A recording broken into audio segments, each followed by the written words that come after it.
এইগুলা পাইপ কিসের জানেন?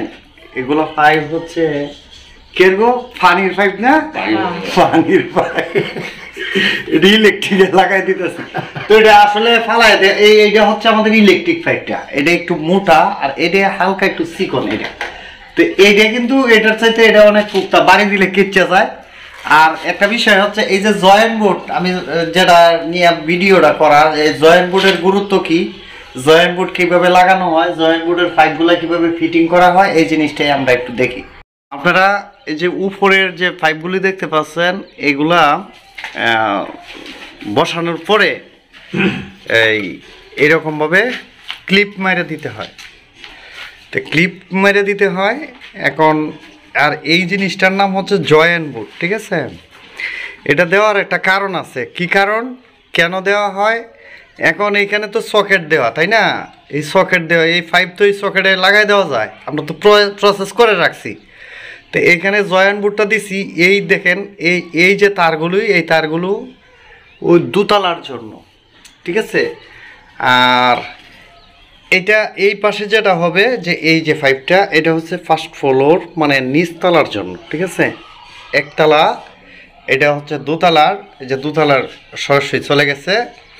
এটা হবে 3 তলা, 4 তলা, 5 তলা, আরও একটা নিচে পড়ে রয়েছে, ওইটা হচ্ছে 6 তলার, ঠিক আছে?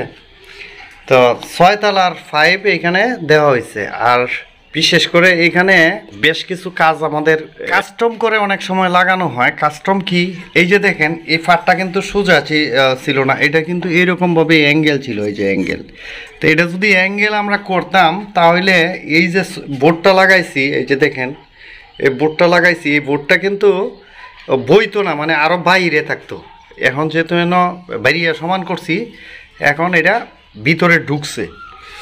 আর একটা বিষয় হচ্ছে এই যে এই জায়গাটার মধ্যে এমনভাবে কাটা হয়েছে, এখানে 1/2 ইঞ্চি কি মানে তার চাইতেও কম কাটা হয়েছে। এটা হচ্ছে একটা বিম, ঠিক আছে?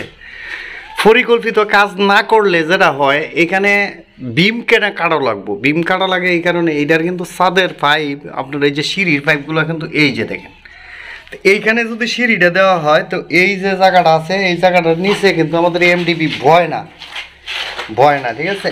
এই এর লাগে এটারে সরানো হয়েছে। আর এই দাপটা তো উঁচা, ওই দাপটার মধ্যে নেশা একবারে নেশা হয়ে যায়। ওই যে সোজা এই যে দেন সিঁড়ির পাইপটা, এই যে সিঁড়ির পাইপ, তো এগুলো আমাদের ক্যান্সেল হয়েছে। ক্যান্সেল করে এখানে আমাদের নতুন করে কাটতে হয়েছে। তো নতুন করে কাটার জন্য এই কাজটা করতে হয়েছে। এরপরে যাদের এটা বয় না, মনে করেন এটা বসতেছে না, হয়তো এই দুই সাইডেই এইরকম প্লাইট করে দিবেন, তাহলে এটা একটু ভিতরে যাইব। আর এটা লাগানোর একটা কাজ আছে। কাজটা কি, আমরা এই নিচতলা থেকে তারটা টান দিয়ে তো একবারে 5 তলা নেওয়া সম্ভব না। দেখা গেছে যে আমরা এই 2 তলার ভিতরে একটা লাইন আমরা টানব, বা এখন টানা আছে, প্রয়োজনে আরও একটা টানন লাগবো। তো সেই ক্ষেত্রে এইখানে যখন সমানভাবে এইটার মুখটা যদি না থাকতো, তো এইটা তো ডাইরেক্ট প্লাস্টার করে দিত। তাহলে এইখানে এই যে তারগুলো, এই যে তারগুলি অবস্থায় তখন শ্রেণী হাতুর দিয়ে কাটলে, তো এই তারগুলো মধ্যে কারেন্ট থাকতো, বা সবগুলি বন্ধ করলেও তারের উপরে শ্রেণী হাতুরের আমাদের একটা তারটা কাটা যাইতো, মানে তারটা নষ্ট হইতো।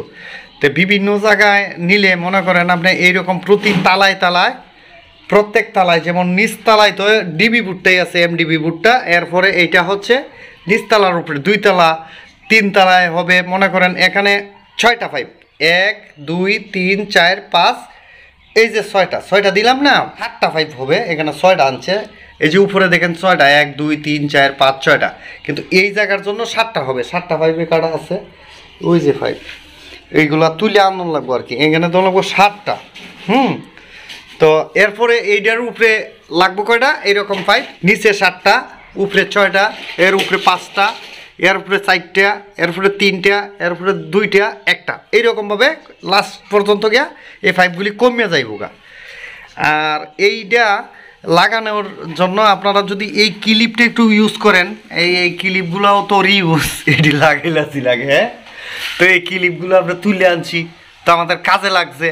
আর এখানে যদি আমরা কোনো যে কাঠ বা অন্য কিছু দিয়ে এইটারে এইভাবে সাপোর্ট দিই, তাহলে ভিতরে ফাঁক থাকবো, এই পাইপ এমনি দৌড়াদৌড়ি করবো, উঠবো নামবো। তো এইরকম এই ক্লিপটা হচ্ছে এই 3 4 5-এর জন্য। এই যে দেখেন 20 mm। আমাদের কতটুক, এই যে 20 mm আমাদের ক্লিপ লাগাইলে এগুলা 3, 4, 5-এর জন্য আমাদের খুব ভালোভাবে কাজ করে বা লাগে। এই যে লাগাইছি 3টা। আর একটা বিষয় আপনাদেরকে বলে দেই, এই যে একটা 5 থেকে আরেকটা 5 একটু দূরে রাখা লাগে। এই যে আঙ্গুলটা ঢুকতেছে বা একটু ফাঁক রাখা লাগে। কেড়ে রাখা লাগে, একবারে যদি লাগাই দেওয়া হয় তাহলে এটার ভিতরে সিমেন্ট বালু ঢুকবো না, তাহলে এই জায়গাটা বটবট বটবট করবো। তো এখন যে এই ফাঁকটা হয়েছে, এই ফাঁকটার দ্বারাতে কী হইব, এখানে ভিতরে সিমেন্ট ঢুকবো, বালু ঢুকবো, যার কারণে এই ওয়ালটা কখনো টন টন করতো না আর প্লাস্টারটা ভাঙতো না। তো আমরা এই 3টা লাগাইছি, আপনারা এইভাবে। আর এই প্রত্যেকটা উপরের সাইডগুলো সমান করতে হবে, সমান করে লেভেল করে লাগাই দিতে হবে।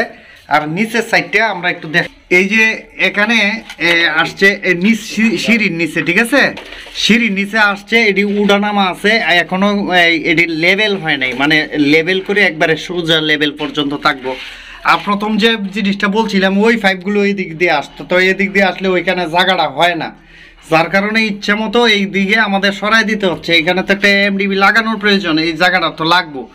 তো এই সিঁড়ির 5 দিতে গেলে আপনারা যে জিনিসটা লক্ষ্য করবেন, যে আমার সিঁড়ির নিচে যে আমার ডিবি বক্সটা লাগানো লাগবে, সেই ডিবি বক্সের জায়গা আছে কি না। যে এই বিল্ডিংয়ের যে প্রথম অবস্থায় যেটা দেখছেন, যে এইরকমভাবে 5 দেওয়া হয়েছে, পরে আবার জায়গা নাই, পরে আবার নতুন করে কাটতে দেওয়া লাগে, এগুলো তো খুব খারাপ।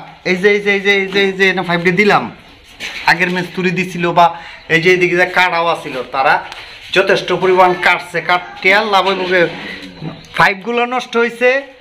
আর এই যে কাটছে উপরে দিয়ে, এই কাটাটাও নষ্ট হয়েছে, এটা বৃথা গেছে। একটা 5-এর দাম 50 টাকা, 6টা 5 গেলে 300 টাকা। এরপরে 300 টাকা গেছে। এই বিল্ডিংটার যে কাটছে, এটাও তো ক্ষতি হইল, বাটার ইট নষ্ট হয়েছে, বালু সিমেন্ট নষ্ট হয়েছে। কিন্তু পরিকল্পিত, এই জন্যই আমি ভিডিওটা করছি, যাতে পরিকল্পিতভাবে কাটবেন আর পরিকল্পিতভাবে কাজটা করবেন, যাতে বারবার কাটার না লাগে। আমি একটা ক্লিপ আপনাদেরকে লাগাই দেখাই দিই। তো এখানে যেখানে ইট আছে, ইটের ফাঁক আছে, এখানে কিন্তু এই ক্লিপ লাগানো লাগবো। ইটের মধ্যে কিন্তু এই যে ক্লিপ দিলে ক্লিপ ভাঙে যাইব। এই যে ইটের যে জয়েন্ট আছে, এই আমরা কিন্তু ইটের জয়েন্টটা মধ্যে আমরা দিছি, যাতে আমাদের ক্লিপটা লাগে, ঠিক আছে। তো এই জিনিসটা লক্ষ্য রাখতে হবে, যে আমরা তার কাটা যদি লাগাই, সেই ক্ষেত্রে আমাদের ইটের জয়েন্টে তার কাটাটা লাগাইতে হইব, যাতে তার কাটাটা ঠিকঠাক করে এখানে লাগে আর কি। তো এই হচ্ছে আজকের মতন, এই যে লাগাইতেছি বাড়িতে শব্দ হইব, এই হচ্ছে আজকের মতন ভিডিওটি। আর যদি আপনাদের এই ভিডিওটা আপনাদের কোনো দিন না কোনো দিন উপকার লাগে, তাইলে মতামত জানাইবেন, আর পারলে কমেন্টস করবেন, লাইক দিলে দিবেন, না দিলে নাই, আপনাদের পছন্দটুকু জানাইবেন। তো ভালো থাকবেন সবাই, ধন্যবাদ।